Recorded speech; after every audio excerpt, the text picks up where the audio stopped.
कहानी एक वैश्विक गेमिंग पावर हाउस सेंटिनल के सीईओ एंड्रू किंकेड के एक साक्षात्कार से शुरू होती है। हथियार रखने के अधिकार के खिलाफ अपने रुख के लिए कुख्यात किंकेड ने हिंसा को वास्तविक जीवन के आग्नेयास्त्रों के बजाय वीडियो गेम में शामिल करने का सुझाव दिया।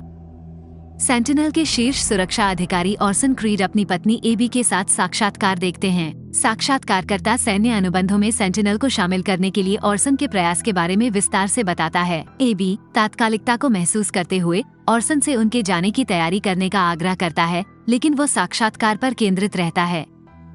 किंकेड ने बौद्धिक संपदा पर दावा करने के ऑर्सन के पिछले प्रयासों को खारिज कर दिया, यह आश्वासन देते हुए कि यह उनका आखिरी प्रयास होगा। तनाव तब बढ़ जाता है जब साक्षात्कार से परेशान ऑर्सन को एबी में सांत्वना मिलती है, जिसे राहत मिलती है कि वह किंकेड से अलग है।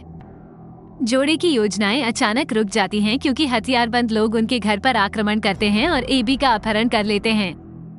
जैसे ही ऑर्सन आत्मरक्षा में चाकू चलाने का प्रयास करता है, हमलावरों में से एक ने उसे तुरंत अपने वश में कर लिया। ये दृश्य बर्नार्ड नाम के एक सेंटिनल कर्मचारी के पास जाता है, जो एक प्रसिद्ध वीडियो गेम चैंपियन और कंपनी के बीटा टेस्टर मैक्स ट्रॉय को एक पैकेज देता है। पैकेज में नवीनतम सेंटिनल गेम मैक्स शामिल है, जिसे बीटा परीक्षण के लिए निर्धारित किया गया है। गेम को अपने कंप्यूटर में डालने पर मैक्स को एक महिला सेंटिनल तकनीकी सहायता कार्यकर्ता राजकुमारी का कॉल आता है। उसे कभी न देखने के बावजूद मैक्स के मन में वर्षों से उसके प्रति भावनाएं विकसित हो गई हैं। अपने प्री गेम अनुष्ठान के बाद मैक्स गेम को सक्रिय करता है और राजकुमारी उसे सूचित करती है कि अन्य गेम के विपरीत वो इसे संशोधित नहीं कर सकता है। उसे ये देखकर निराशा हुई कि इस खेल में खिलाड़ी वास्तविक दुनिया में डूब जाते हैं। इसके बाद कहानी ऑर्सन के घर पर वापस आती है, जिसे अब गुंडों ने तोड़ दिया है। एबी देखता है कि हमलावर बेहोश ऑर्सन की गर्दन पर एक उपकरण लगा देते हैं। डिवाइस को सक्रिय करके ऑर्सन के होश में आने पर वे एबी के साथ एक ट्रक में चले जाते हैं। मैक्स खेल में तल्लीन हो जाता है, इसकी शैली और यथार्थवादी विशेषताओं से तुरंत मोहित हो जाता है। मेनू, विकल्पों और लोडिंग समय की अनुपस्थिति को देखकर मैक्स चिंतित हो गया। जैसे ही वह आभासी दुनिया की खोज करता है, उसकी नजर ऑर्सन और उसकी पत्नी एबी की एक तस्वीर पर पड़ती है। दर्पण में अपने चरित्र की जांच करते हुए मैक्स को अंतर्निहित क्रोध का एहसास होता है। दीवारों पर खून के धब्बे होने के बावजूद वो उन्हें खारिज कर देता है। गेम में मैक्स का चरित्र ऑर्सन के आभासी घर की खोज करता है और उसे रसोई में एक मोबाइल फोन मिलता है, जिसमें एक संदेश होता है जो उसे वीडियो चलाने के लिए प्रेरित करता है। जैन, पहले के गुंडों में से एक, ऑर्सन को संबोधित करते हुए खुलासा करता है कि ऑर्सन मैक्स का वीडियो गेम चरित्र है। चौंकाने वाली बात यह है कि गेम की घटनाएं वास्तविक दुनिया के परिणामों को प्रतिबिंबित करती हैं। ऑर्सन को सूचित किया गया है कि परीक्षणों की एक श्रृंखला उसका इंतजार कर रही है, जिनमें से प्रत्येक की समय सीमा 90 मिनट है। असफलता के परिणामस्वरूप एबी को अपने उद्देश्य के अनुसार अपने शरीर का एक हिस्सा खोना पड़ता है। ऑर्सन का पहला मिशन एक आसन डकैती के दौरान नेशनल बैंक में गुप्त रूप से घुसपैठ करना और सुरक्षित जमा बॉक्स 1121 की सामग्री को पुनः प्राप्त करना है। अत्यधिक पसीना बहाते हुए मैक्स द्वारा नियंत्रित ऑर्सन को आभासी घर से बाहर और एक खड़ी कार में निर्देशित किया जाता है। मैक्स को कार स्टार्ट करने में परेशानी होती है, इस बात से अनजान कि गेम वास्तविक जीवन के परिणामों के साथ उलझा हुआ है। मैक्स राजकुमारी के साथ खेल की चुनौतियों का सामना करता है। जैसे ही मैक्स का किरदार चला जाता है, मीडिया रिपोर्टें सामने आती हैं, जिनमें नेशनल बैंक की साउथ टाउन शाखा में चल रही डकैती का विवरण दिया जाता है। बैंक पहुंचने पर मैक्स एक सुरक्षित प्रवेश बिंदु के लिए क्षेत्र का सर्वेक्षण करता है। अंततः डकैती का खुलासा होने पर वह एक खिड़की के माध्यम से बैंक में घुसपैठ करता है। बैंक में रेंगते हुए उसका सामना लुटेरों के चंगुल से भागने की कोशिश कर रहे एक भयभीत बैंक कर्मचारी से होता है। मैक्स उस महिला से सेफ डिपॉजिट बॉक्स 1121 के बारे में सवाल करता है, लेकिन वह उसे पागल समझती है और उसे आसन खतरे के बारे में चेतावनी देती है।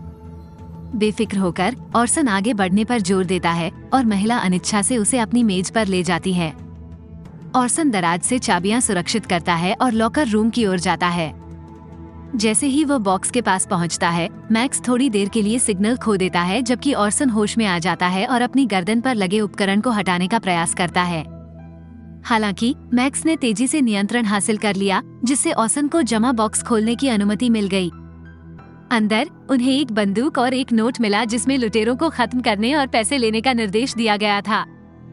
राजकुमारी मैक्स को बंधकों को नुकसान पहुंचाने से बचने की याद दिलाती है, और इस बात पर जोर देती है कि इससे मिशन विफल हो सकता है। मैक्स ने उसे आश्वस्त करते हुए कहा कि वह हमेशा गेम को पुनः लोड और ऑटो सेव कर सकता है। दृढ़ संकल्प के साथ मैक्स ऑर्सन के रूप में खेल में आने वाली चुनौतियों से निपटने और एबी को बचाने के लिए तैयार होता है। मैक्स ने अपना गहन गेम प्ले जारी रखा है, सफलतापूर्वक लुटेरों को मार गिराया है और पैसे सुरक्षित कर लिए हैं। जब ऑर्सन और लुटेरों के बीच भीषण गोलीबारी हुई तो बंधक डर के मारे चिल्लाने लगे। मैक्स ऑर्सन के नियंत्रण में पैसे हड़पने और कार में सुरक्षित स्थान पर भागने में सफल हो जाता है। ब्रेक लेने की चाहत में मैक्स खेल को रोकने का प्रयास करता है, लेकिन उसे आश्चर्य हुआ कि खेल कोई प्रतिक्रिया नहीं देता। राजकुमारी इस मुद्दे की जांच करने की पेशकश करती है और जब मैक्स रसोई में जाता है तो वो टीवी पर बैंक की महिला को डकैती के बारे में साक्षात्कार देते हुए देखता है। वह बताती है कि ऑर्सन क्रीड ने उसकी जान बचाई थी और मैक्स को यह एहसास हुआ कि वीडियो गेम की घटनाएं वास्तविक जीवन की घटनाओं को प्रतिबिंबित कर रही हैं। परिणामों के डर से मैक्स ने पुलिस को बुलाने का फैसला किया, लेकिन डाउन एंड प्ले 911 गेम ने उसके प्रयासों को विफल कर दिया। सामने आ रही अराजकता के बारे में राजकुमारी को बताते हुए मैक्स से खेल जारी रखने का आग्रह किया जाता है। हालांकि वो उसकी सलाह की अवहेलना करता है और खेल को बंद करने का प्रयास करता है। अचानक जैन स्क्रीन पर प्रकट होता है और मैक्स को एक भयावह चेतावनी देता है।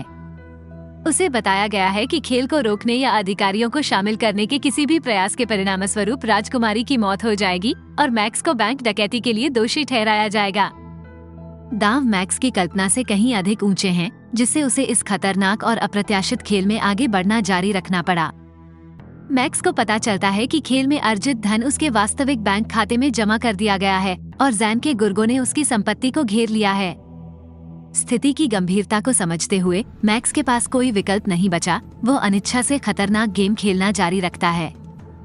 जैन खेल को नियंत्रित करते हुए मैक्स को कुछ मील उत्तर में एक निजी स्कूल में जाने का निर्देश देता है, जहां शूटिंग की घटना होने वाली है। स्कूल की ओर ड्राइव के दौरान मैक्स राजकुमारी से सामने आ रही अराजकता में उसकी संलिप्तता के बारे में पूछता है। वो समझाने की कोशिश करती है कि उसके पास कोई विकल्प नहीं है, लेकिन मैक्स संशय में रहता है। जैसे ही वे स्कूल के पास पहुंचते हैं, ऑर्सन को शूटर को पुलिस से बचाने का निर्देश दिया जाता है, जिससे इस भयावह परिदृश्य में जटिलता की एक और परत जुड़ जाती है। सस्पेंस और तनाव तब बढ़ जाता है जब मैक्स इस परेशान करने वाले एहसास से जूझता है कि खेल में होने वाली घटनाओं का वास्तविक दुनिया में महत्वपूर्ण परिणाम होता है। स्कूल के अंदर ऑर्सन का सामना परेशान स्कूल शूटर से होता है। हस्तक्षेप करने का प्रयास करने के बावजूद लड़का ऑर्सन से विनती करता है और खुलासा करता है कि अगर जैन हस्तक्षेप करेगा तो वो उसकी मां को नुकसान पहुंचाएगा।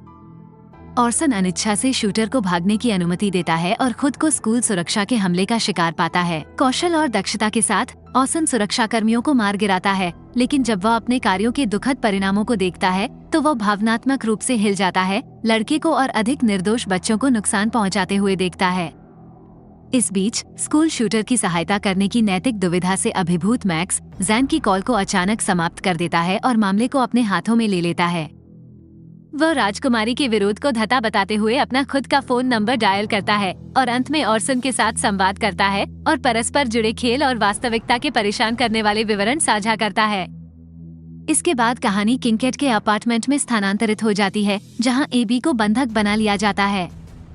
ये पता चला है कि किंकेट और एबी एक इतिहास साझा करते हैं और किंकेट पूछताछ करते हैं कि क्या ऑर्सन को उनके पिछले रिश्ते के बारे में पता है। एबी गुस्से से प्रतिक्रिया करती है। इसके साथ ही मैक्स ऑर्सन को उसके घर वापस ले जाता है, एक जटिल और रहस्यमय समाधान के लिए मंच तैयार करता है, क्योंकि पात्र खेल और वास्तविकता के आपस में जुड़े धागों से जूझते हैं। जैन के गुर्गों से सफलतापूर्वक बचने के बाद अंततः ऑर्सन और मैक्स मिलते हैं, लेकिन ऑर्सन अपनी गर्दन पर लगे उपकरण के कारण बोलने में असमर्थ है।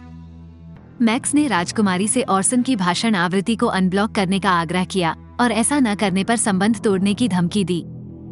अनिच्छा से राजकुमारी आवृत्ति को अनब्लॉक करती है, जिससे ऑर्सन को संवाद करने की अनुमति मिलती है। ऑर्सन को तुरंत संदेह हुआ कि मैक्स के घर में कोई गड़बड़ी है, एक ऐसा दावा जिस पर मैक्स को शुरू में विश्वास करना मुश्किल लगा। इसके बाद ऑर्सन ने खुलासा किया कि उन्होंने सेंटिनल के लिए हर सुरक्षा प्रोटोकॉल को डिजाइन किया है, जिसमें कंपनी से मैक्स को मिलने वाली हर चीज पर निगरानी के उपाय भी शामिल हैं। अपार्टमेंट को डीबर करने के बाद मैक्स और ऑर्सन ड्रिंक के लिए बैठते हैं और सेंटिनल के बारे में बातचीत करते हैं। ऑर्सन ने लोगों को वीडियो गेम के पात्रों से जोड़ने वाली तकनीक बनाने में अपनी महत्वपूर्ण भूमिका का खुलासा किया और इसे कंट्रोल एक्स कहा जाता है। शुरुआत में निगरानी के लिए एक प्रोटोटाइप के रूप में डिजाइन किया गया था। ऑर्सन का मानना था कि यह सैन्य अनुप्रयोगों के लिए बेहतर अनुकूल था, एक पूर्व सैनिक के रूप में अपने अनुभवों से प्रेरणा लेते हुए जिसने युद्ध में अपने करीबी दोस्तों को खो दिया था। कंट्रोल एक्स का उद्देश्य तेज सजगता और बढ़ी हुई जागरूकता के साथ मजबूत सैनिकों को तैयार करना था, उन्हें 2 जोड़ी आंखें प्रदान करना था। ऑर्सन का दावा है कि किंकेट के हित बंदूक नियंत्रण से परे हैं और गुप्त उद्देश्यों की ओर संकेत करते हैं।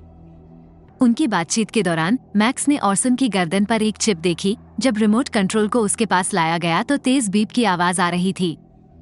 ऑर्सन मैक्स से चिप हटाने का अनुरोध करता है, लेकिन मैक्स हिचकिचाता है, उसे तैयारी के लिए कुछ समय चाहिए। अजीब बात है, वो प्रोफेशनल नाम के एक बेहोश गुर्गे को घर में खींच लेता है। किंकेट का लाइव फीड बाधित हो गया है, जिससे संचार में बाधा उत्पन्न हो रही है। जब फीड फिर से शुरू होती है तो किंकेट को पता चलता है कि ऑर्सन ने चिप को सफलतापूर्वक हटा दिया है।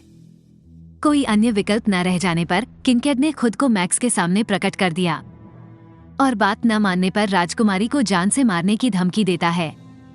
अपनी क्षमता प्रदर्शित करने के लिए किंकेट एक यादृच्छिक महिला सेंटिनल कर्मचारी को मार देता है।